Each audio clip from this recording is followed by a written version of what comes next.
Hey guys, today we're going to talk about an argument I see on the internet a lot, and pretty much a lot of what I see on the internet, to be honest with you, is people arguing about stuff. But I want to talk about this because it's a piece of gear that I have some experience with, and when I see this particular argument, I kind of shake my head, and it's kind of a silly argument, and it drives me a little bit crazy, and I just saw it again, so here we are, and I thought I'd put it to rest once and for all. Um, the argument has to do with two-stage triggers, and specifically the Huber trigger, and whether or not it's a quote-unquote two-stage trigger. If you've never heard this argument before, I'm going to summarize it for you real quick. The argument comes up when people are asking about two-stage triggers and what they want and what they should buy and what they should spend their money on. Inevitably, somebody will jump on there who probably has never owned a Huber trigger, and they'll say, don't buy the Huber trigger because it's not a true two-stage trigger. The difference being this. On a true two-stage trigger, when you pull the trigger back, you will eventually hit a stop. They call that, some people call that a break wall, refer to it however you want. On a true two-stage trigger, when you let off of the brake wall without actually firing, completing the trigger pull and firing the weapon, a true two-stage trigger, your pounds of pull weight completely reset. This one is a Huber trigger, and it's set like 1 pound and 1 pound. It's a 2-pound total pull. So it takes about a pound of pressure to get to the brake wall, and then another pound of pressure to actually fire it.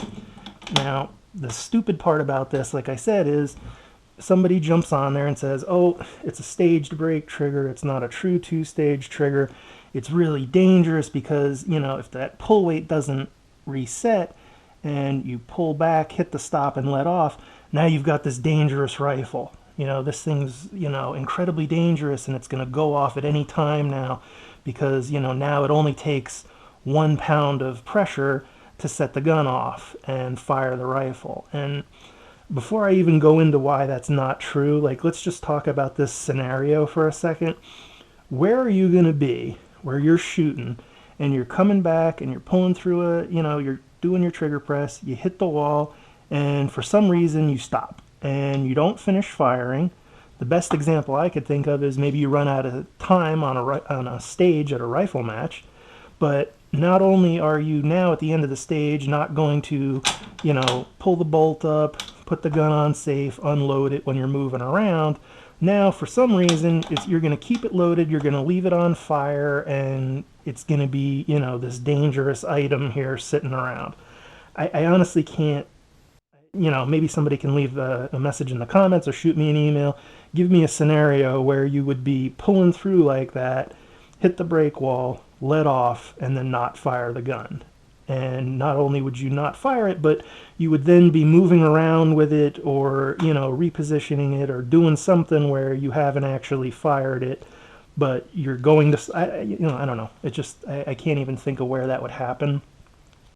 I mean, maybe if it was some kind of, stage at a rifle match where, I don't know, maybe on like a moving target or something, if you get, so many passes back and forth before you have to move on to a second position and engage a different target, maybe, I guess, if you didn't get the shot off, the target, makes the last pass and you have to move and go and engage another target, maybe then I guess you could pick it up and it would be loaded and whatnot, and you'd be shooting again. But I think it's a pretty far-fetched scenario.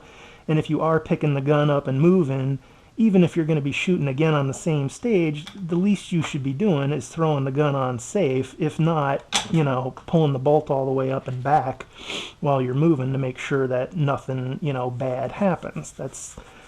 I don't know, I've shot a couple of rifle matches in my day here, and I've yet to come across this, doomsday scenario that people talk about.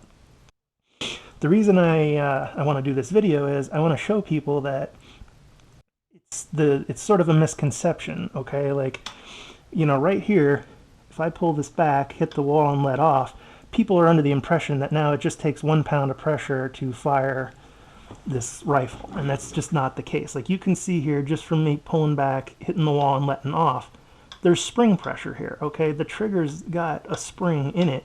You know, it's moving back forward. This takes pressure just moving it back from, you know, completely forward and no pressure on it back to where the brake wall is, and then more pressure to make it fire.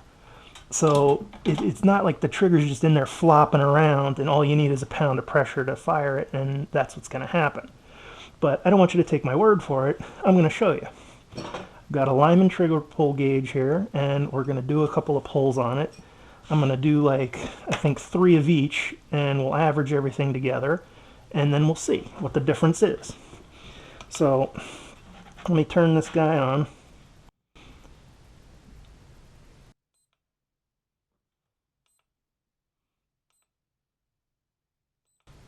It is incredibly sensitive, so just even kind of rocking it around, sometimes it starts registering pressure. So here we go. Coming back, just hit the brake wall. 1 pound, 1.1 ounces.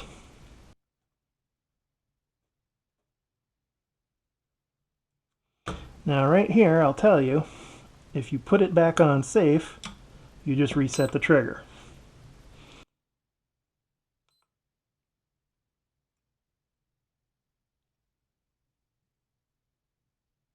I'm going to do that again just because I'm not sure I had it set here.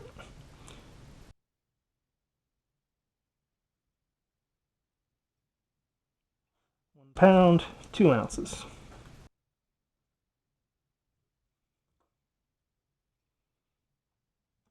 By putting it on fire and then back on safe, that's actually what I'm screwing up here. Let's try this again.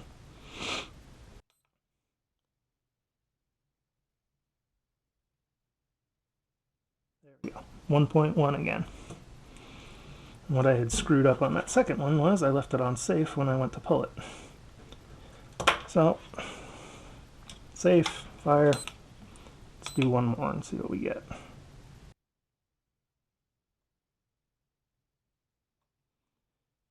1.12. So that's 3 pulls, and we got 1.11, 1.11, 1.12. Now, here's what I want to show you. Now, instead of resetting the trigger and starting over from 0, let's just start it after we've already pulled it back and hit the brake wall once and see what the difference is.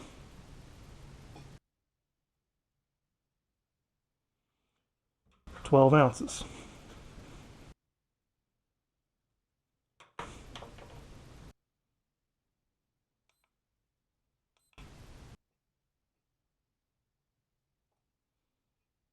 .8.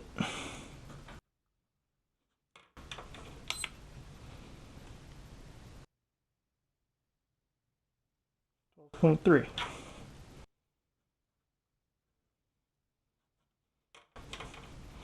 Now I'm going to reset it, and we'll just do the whole shebang here.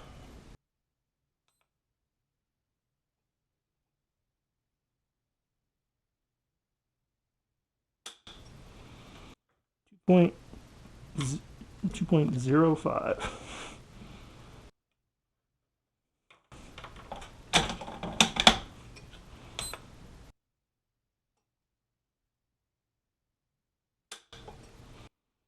.144.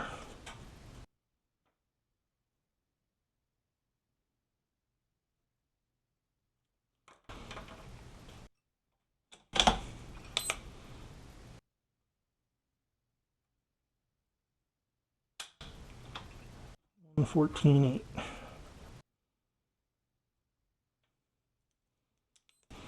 All right. Now we'll use our handy calculator.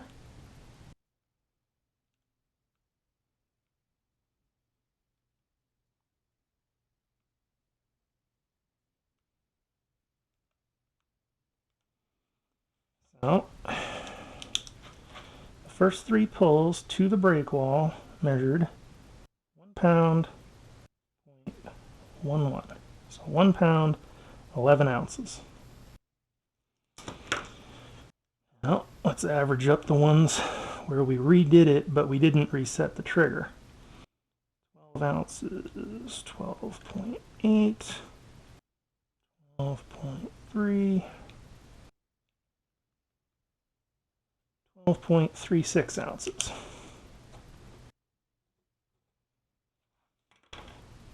And then our total